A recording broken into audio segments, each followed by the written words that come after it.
প্রিয় দর্শক, আসসালামু আলাইকুম ওয়া রাহমাতুল্লাহ। কি অবস্থা সবার? তো এখন আছি বনানী শেরাটনের সামনে।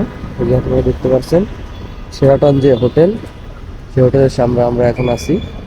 দেখতে পাচ্ছেন এটা হচ্ছে শেরাটন হোটেলের বিল্ডিং। ঢাকাতে তো অনেক শীত, ঢাকাতে প্রচুর পরিমাণে শীত। শীতে আর কি অবস্থা খুবই খারাপ।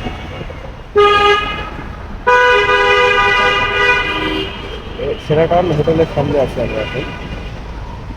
এটা হচ্ছে বনানীতে, বনানীর প্রথমে অবস্থিত এই যে শেরাটন, দেখছেন আপনারা।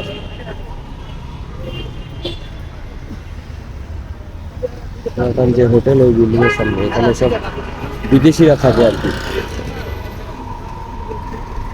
বিভিন্ন দেশের মানুষ এখানে এসে থাকে। বনানীতে এখানে অনেক ব্যয়বহুল্য খরচ। এই হোটেলে থাকতে হলে অনেক ব্যয়বহুল্য খরচ। Hotel Sheraton. আবহাওয়া খুবই নরম, কোনো রোদ নাই। ঢাকাতে 2-3 দিন কোনো রোদ নাই।